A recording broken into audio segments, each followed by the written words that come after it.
What if the most audacious trade rumor of the season isn't just smoke, but the spark that could ignite Chicago's championship dreams?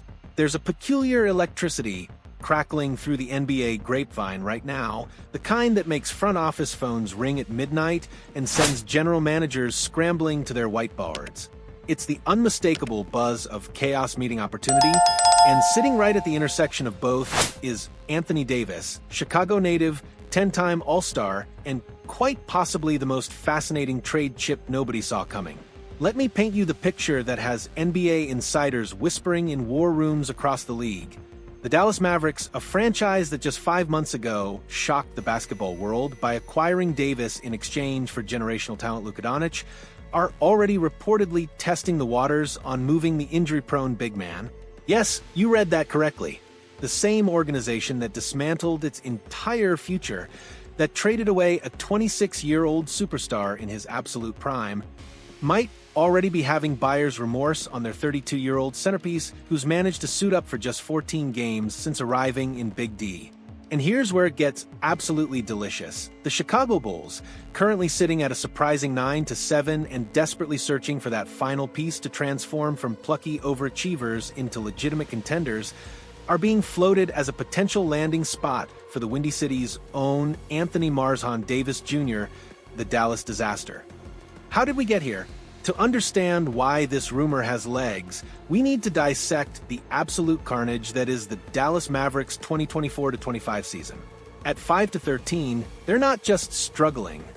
They're drowning in the consequences of one of the most catastrophic front office decisions in modern sports history. Picture this, you're the Mavericks. You've spent years meticulously building around Luka Doncic, assembling a roster of rangy wings and versatile bigs designed specifically to complement his transcendent playmaking. Then, in one fell swoop, you trade that generational creator for a 32-year-old center with a medical file thicker than a phone book. The rationale? Win-now mentality. The reality? An absolute disaster. Davis has appeared in just 14 games since the February blockbuster. 14 games. Meanwhile, Luka Doncic is putting up video game numbers in purple and gold, and the Mavericks are left without a primary creator, especially with Kyrie Irving currently sidelined. The franchise has already fired Nico Harrison, the architect of this debacle, just weeks into the season, signaling that everything, and I mean everything, is now on the table. ESPN's Tim McMahon recently indicated that Mavericks governor Patrick Dumont would be expected to at least gauge Davis's trade value. When a reporter of McMahon's caliber starts floating those trial balloons, you better believe there's substance behind the speculation. The Chicago connection. More than just hometown nostalgia now, let's address the elephant in the room. Why would the Bulls, a team currently exceeding expectations and finally finding some chemistry, risk disrupting their momentum for an injury-prone veteran on the wrong side of 30? The answer is brutally simple. Because Anthony Davis, when healthy, represents exactly what Chicago desperately needs to transform from playoff hopeful to championship contender. Consider the current Bulls' roster construction.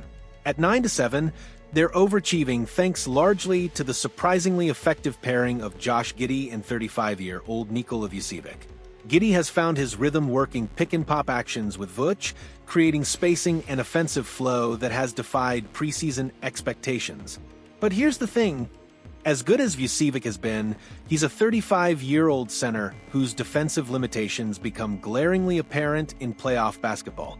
Enter Anthony Davis, a 6'10" defensive anchor who can protect the rim, switch onto perimeter players, and provide the kind of game-changing defensive presence that Vucevic simply cannot. Offensively, Davis offers everything Vucevic does, the pick-and-pop shooting, the mid-range game, but with an added dimension that Chicago has been missing for years, a legitimate lob threat. Think about what that means for this Bulls offense. Suddenly, Giddey's passing vision has a vertical component. Kobe White's penetration creates not just kick-out opportunities but rim-running finishes. Zach LaVine's gravity opens up dunker spot opportunities for one of the most efficient finishers in NBA history. In Tim Bontemps' recent ESPN piece examining first-month lessons across all 30 teams, he specifically listed Chicago as a potential Davis destination. More tellingly, a Western Conference executive told Bontom, "I could see it," when asked about Davis's fit with the Bulls. That executive went on to note that if Giddey is already thriving with Vucevic as a pick-and-pop partner, imagine what he could do with Davis, a more versatile offensive weapon who can space the floor and finish above the rim.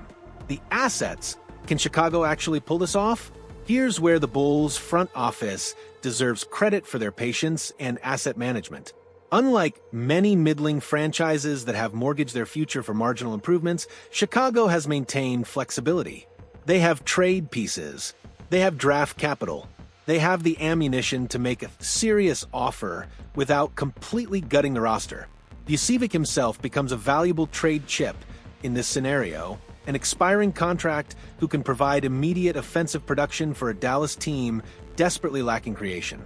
Throw in some combination of young players, future first-round picks, and salary matching pieces, and suddenly you have the framework for a deal that makes sense for both sides. Dallas gets to reset, acquire assets, and begin the painful process of rebuilding from the Doncic trade disaster. Chicago gets its hometown star and the defensive anchor that could legitimately elevate them into the Eastern Conference's upper echelon. The risk factor: is this genius or madness? Let's not sugarcoat the obvious concern. Anthony Davis has played 14 games since February. 14. His injury history reads like a medical textbook: shoulder, foot, knee, back, you name it. Trading significant assets for a player who might spend more time with the training staff than on the court is a massive gamble. But here's the counterargument. When has playing it safe ever won a championship? The Bulls are currently in basketball purgatory. Good enough to make the playoffs, not good enough to truly compete. Their current core, as constructed, has a ceiling. Davis, despite the injury concerns, raises that ceiling exponentially. Moreover, there's something to be said for the hometown factor. Davis was born in Chicago. He attended prospective charter school from 6th grade through his senior year. While he may not have deep ties to Bulls basketball specifically, there's an undeniable narrative appeal to a Chicago kid returning home to lead his hometown team to glory. And let's be honest, in today's NBA, where player empowerment and legacy building drive so many decisions, the opportunity to be the guy who brought a championship back to Chicago might appeal to Davis in ways that being the third wheel in Dallas never could. The championship window, now or never. Here's the brutal truth facing the Bulls front office. Their window is closing. LaVine is 29. DeMar DeRozan is gone. The Eastern Conference is wide open in a way it hasn't been in years, with no single dominant super team standing in the way. Boston is beatable. Milwaukee is aging. Philadelphia is perpetually one injury away from chaos.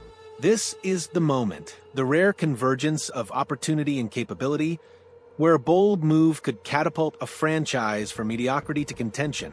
The Bulls have spent years being cautiously competent, strategically mediocre, perpetually stuck in the middle. Trading for Anthony Davis would be the antithesis of that approach: bold, risky, and potentially franchise-altering. The question isn't whether Davis fits what Chicago needs. He absolutely does. The question is whether the Bulls' front office has the courage to seize this moment, to embrace the risk, and to bet on their ability to keep a notoriously injury-prone superstar healthy when it matters most. The verdict: smoke, fire, or something in between. As of now, there are no concrete reports that Dallas is actively shopping Davis. But the whispers are growing louder. McMahon's comments. Bontom reporting. The Western Conference executive's acknowledgement that Chicago makes sense. These aren't random speculations, they're calculated leaks, trial balloons designed to gauge interest and test market value. Could Anthony Davis actually make his way to Chicago? 6 months ago, the idea would have seemed absurd. Today, with Dallas spiraling and Chicago overachieving, it feels almost inevitable. The pieces fit too perfectly: the roster need, the hometown connection, the available assets, the championship window. Whether it actually happens depends on factors beyond our control. Dallas's willingness to admit their mistake, Chicago's appetite for risk, and Davis's own health and interest in returning home. But make no mistake, This isn't just idle speculation anymore. This is a legitimate possibility that could reshape the Eastern Conference landscape. The Bulls are at a crossroads. They can continue their current trajectory, hoping that incremental improvement and internal development eventually lead to contention.